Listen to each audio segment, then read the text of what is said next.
The Last Polar Bear by Jean Craighead George, paintings by Wendell Miner. The Last Polar Bear.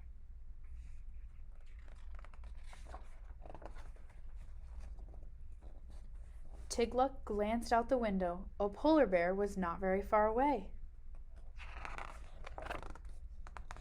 Tigluk put on his boots, wind pants, sealskin parka, hat, and mittens. As he stepped outside, a gust of sub-zero wind stung his cheeks. He looked down Ivik Street and saw everyone darting into their houses. "Nanuk! Bear moving fast! Go home!" A woman yelled as she herded her children inside.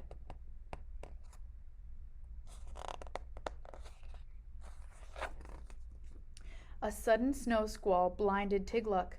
Hearing a noise, he waited. Crunch, squeak, crunch. Just then the blast of white thinned.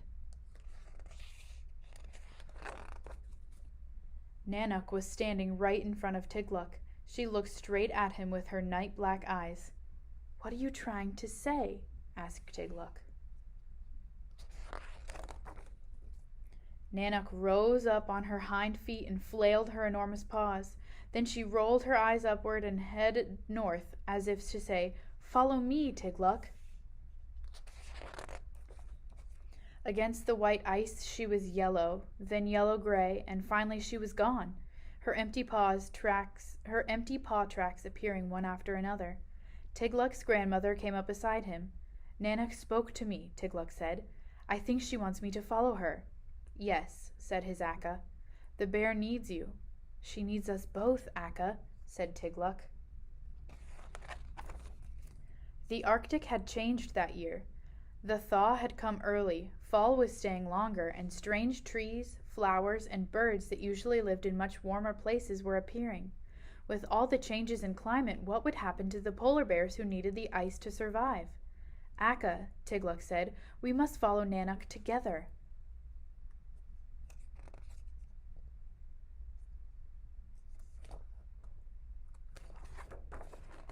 The next day, Tigluk brushed the snow off his father's old sealskin kayak.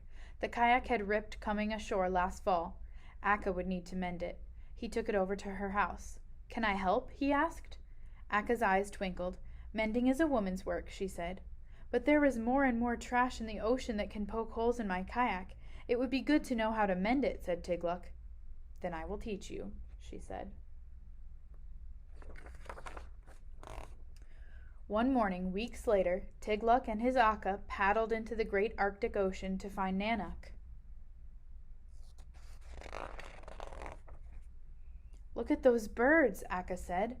"They are guillemots. They never nested so far north before, but now that it's warm, they come here and lay their eggs in old crates and oil drums."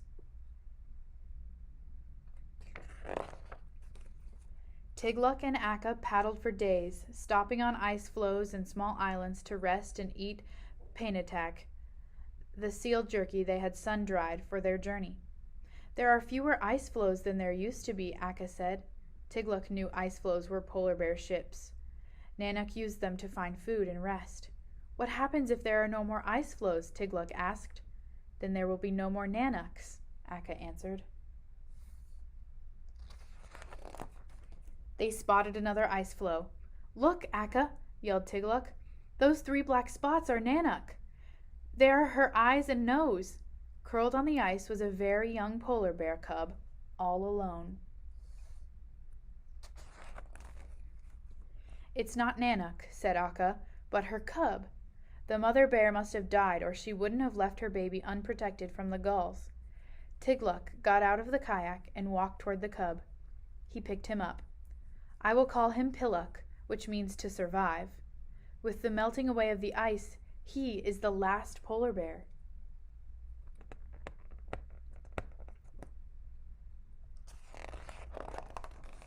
"We'll take him back to town and feed him," said Aka. Tigluk tucked the baby bear in his arms, and the little cub put his arms around Tigluk and licked him on the face.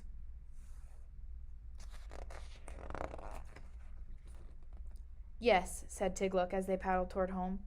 "Our town will feed Pilluk, the last of the polar bears, and show him how to live in a warming world."